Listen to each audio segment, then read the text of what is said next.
Mr. Whitehouse and Mr. Robertson. Don't want to leave them out.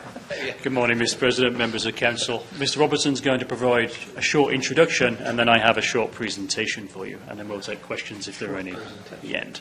Thank you, and good morning, everybody. So, as you'll recall, we've had some heavy lifts recently. We got the buffer ordinance completed, and then on the heels of that, we worked on and took the affordable housing, workforce housing ordinance through. Sort of percolating under the surface during that time was the master plan zone ordinance that we've had drafted and we've talked to you previously about, but it's been quite some time. And so now that those two initiatives have kind of been accomplished, we wanted to bring this back up to the forefront. We're not looking for an introduction this morning. It's still this morning, yeah, this morning. But we did want to give you an overview and sort of the path forward so that we can sort of move forward with this next initiative. So with that, sure. Mr. President, we provided printouts of these slides on your desks, so I'll just move through relatively quickly, but if you have any questions, please ask. So we want to start with what a master plan zoning district is. It's a document that's supported by the comprehensive plan. It was actually included in our annual report back to the state earlier this year. It operates like a residential planned community, but with more diverse development types, and overall it creates more design flexibility for developers without having the limitations with those form-based codes which are numerically based. Although it's not intended to replace RPCs and subdivisions or the more typical types of commercial development, it is intended to promote unified, integrated, large-scale developments, so we're thinking 200 acres plus, tracts of land of more than 200 acres, where they are appropriately located, rather than instead having multiple unrelated subdivisions and commercial developments and all the separate approval processes associated with that. And I think Council have seen applications like that, where you have CUs and CZs and subdivisions all coming forward together. It's intended to incorporate the following areas as part of a single unified development plan. So it can include residential areas, it can include neighbourhood commercial areas, it can include professional, medical and financial office areas or civic areas. The civic area, for example, could be sports related or entertainment related. These are optional areas within the MPZ, so they don't have to proffer that. But there are limitations on how much residential can be included, and there has to be a non-residential component in a master plan zoning district. It is intended overall to promote interconnectivity throughout the entire development, with the existing DELDOT roadways and primary interconnected roads being dedicated to DELDOT. So what we're saying is that the internal infrastructure and those main roads within the development will be dedicated to DELDOT, with all other roads internally within the individual small cul-de-sacs being privately maintained. So. And before Mr. Whitehouse moves to the next slide, just two thoughts, and we've talked about this before. One is this isn't a mandatory process, it's voluntary. It's another tool for land use in Sussex County in collaboration with developers and with county staff and with planning and zoning and you all, because everybody's involved in that.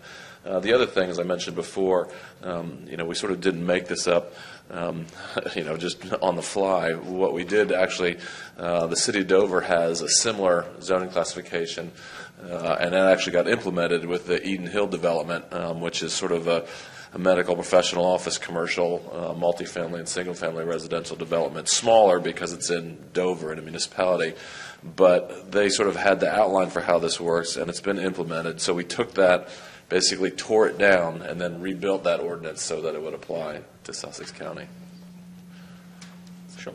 So in terms of the process, we had envisaged a four-step process for the application, with each level of the process including confirmation that what is proposed is consistent with the previous step. So and I'll go through each step in individual detail, but basically there's a series of documents that applicants would have to submit, and those documents provide a framework, and ultimately at the end of that framework the site plans must accord with all the documents that have been approved previously.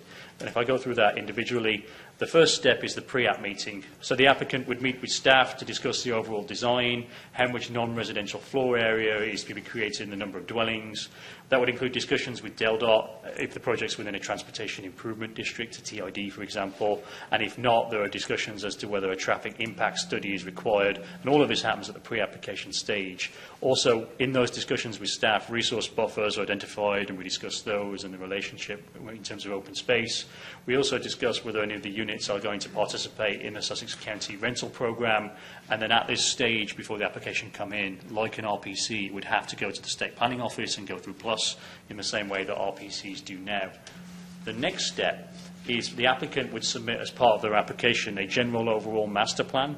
They would also include a spatial distribution plan, and we'll show you an example of that in a moment. And they'd also include a master manual. And this master manual would provide the overall design guidelines for the entire RPC. They would actually prevail over any existing guidelines that exist in code. And these are quite detailed documents. You have to show area locations, density, accessory structures, building guidelines and open spaces. All of this has to be front-loaded to Planning and Zoning Commission and County Council at the beginning of the process. You don't need the individual building designs or individual site plans at this stage, but it has to be clear enough to show overall how an MPZ is going to operate. And like a change of zone application, which this would be, it would be noticed in newspaper ads, site notices, postcard notifications, and then it would go through the Planning and Zoning Commission for a public hearing, and then Planning and Zoning Commission would make a recommendation to County Council, with County Council making a decision as to whether to approve or deny the change of zone. But like an RPC, it can be with amendments and or conditions of approval. So. And then, should the application be approved by County Council, there are even further documents that have to be submitted, and that's the implementation plan and the implementation manual. These two documents operate in tandem. One is a visual document, one's a text document, and they provide much, much greater detail than the previous documents. They show the natural features, topography of the site, the parking areas, the buildings, streets, roads, sidewalks, all the landscaping. Stormwater management comes forward for review at this stage, and they have to be shown. Most notably is the requirement for a development pattern book. So this includes overall details on materials, dimensions and architectural stylings of the overall development. This is so the applicant can demonstrate what the character of the development is going to look like, rather than just saying this is what the form is going to be in this location. And then these documents, if they accord with the previous documents, they go to the Planning and Zoning Commission, and the Planning and Zoning Commission can review and approve those, and then those documents go to the next step, which is the individual site plans. These are the individual site plans that have to accord with all the previous steps, and if they do accord with the previous steps, they can be, the thinking is that these be administratively approved by staff, rather than having to go through the Planning and Zoning Commission. The framework's already been established, so staff would just be checking that these comply, and if not, then take action accordingly. At this point, only minor clarifying amendments may be entered into. The aim is that we shouldn't be really amending the overall master plan at the end of the process. All this should be approved and designed up front, with only minor clarifying amendments coming forward at the late stage. And these would be valid for 5 years if approved, and then the applicant can then proceed to building permits and go through bonding. So we wanted to provide a sketch, and Council has seen this before. This is a very simple sketch of how a spatial distribution plan would operate, and this is what the applicant has to provide up front. So it outlines the overall size of the site, the open space, the adjoining uses, where the internal circulation areas are going to be, and more importantly, the applicant in this drawing has to show the distribution of density. So they have to show where the low density is and where the high density is, where the commercial and residential areas are. If there's a civic area to be proposed as part of it, or an entertainment facility, for example, or an entertainment venue, they have to show overall where that's going to be. So it assists in determining whether an MPZ is going to be walkable. And this is one of the main design criteria that we wanted to bring forward, is encouraging walkability by not having all your high density necessarily on the outside, by clustering your high density and then radiating out, like contours on a topography map. So same principle.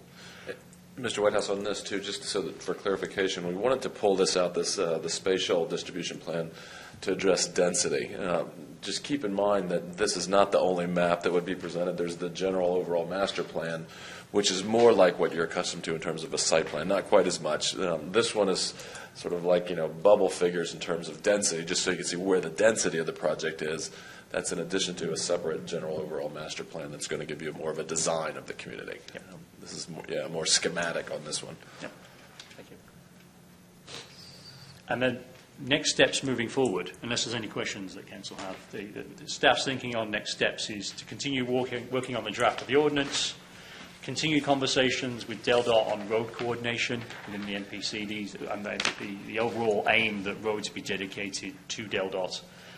The next step thereafter would be to submit a draft of the ordinance to the state for plus review, and then, if council are in agreement, staff would then bring forward an ordinance for potential introduction, which would then lead to public hearings before the Planning and Zoning Commission and County Council. So. And in timing-wise, just the ordinance, I would say at this point, as I said, is percolating underneath those other initiatives. It's probably 95% done, maybe a little bit more, for discussion, if not introduction. But we have to go through those steps. Sure. So it's not like we have to draft it or really do a lot of heavy lifting still on the ordinance. It's in pretty good shape right now. Mr. Robertson did talk about Eden Hill, so we included a few slides just to talk about Eden Hill briefly. It was a 2005 development. In the city of Dover, they have slightly different classifications. They don't call it an MPZ. They call it a traditional neighbourhood design residential district, a TND. It operates in the same way. This was a project that came in 2005. It does have a general overall master plan and a comprehensive design standards manual. They call it a pattern book. And the development came forward. And then this is the photo of the medical centre that opened to the public in 2008.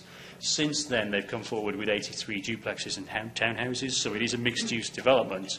But we wanted to include an example, an extract of the pattern book. That this is what came in and this is submitted. And this is, you can see the development very closely follows all those design principles.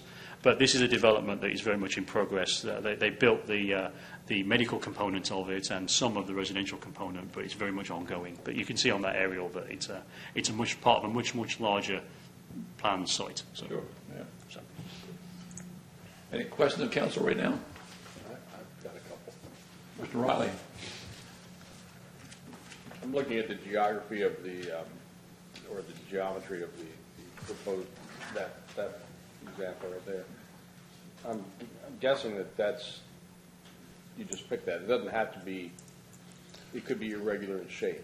Correct. Right. This is just an example. Example, theoretical. Right. And it 100% could be irregular in shape, but one of the sort of guiding principles is that the higher density should be more internal and located along the more significant roadways within the development. And that's what, as I said, we want as part of the application and the public process to cull that from the site plan so that you can actually see that schematic of the density and see where the density is going within the project a little bit easier than sometimes you can on just looking at the site plan. I don't know if I'm clear on this. Are you encouraging potentially unrelated applications to kind of marry in together to present a zone like this? Correct. Like this? Only for larger developments. So the council has seen conditional uses and change of zone applications running in parallel on smaller sites. This is intended for larger developments to unify the application process. So instead of considering multiple applications side by side. It's only if the applicants want to. It's not. That's correct. Right.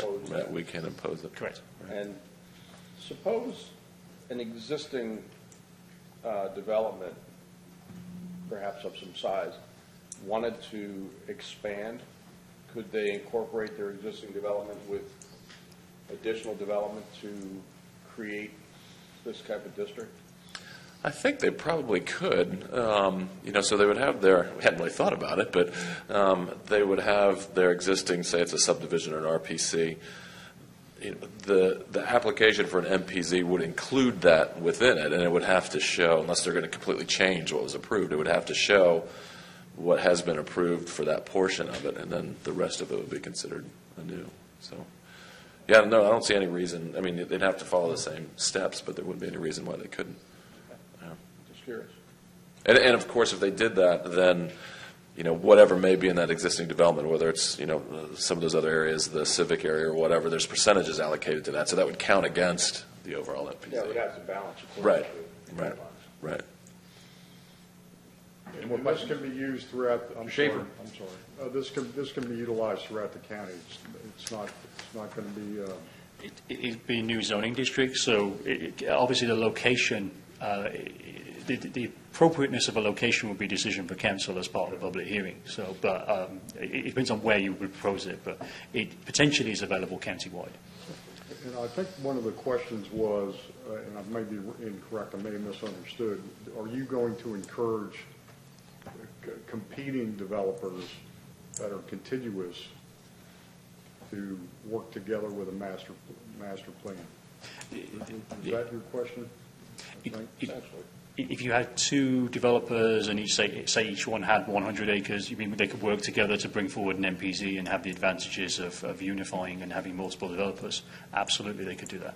It's based on the tract size being 200 acres, so yes, they could do that. So. Any more questions? Thank you.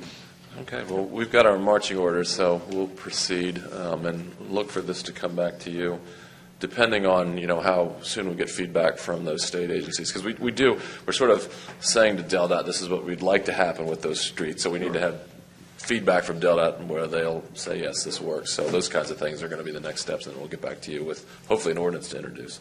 Well, it's something that's been discussed for a while, Right. and now we're maybe a chance to move it forward if the That's right. council chooses to do that. It's a good thing. But thank you for all your work. Thank you. Appreciate it. Thank you. Very good thing. Mr.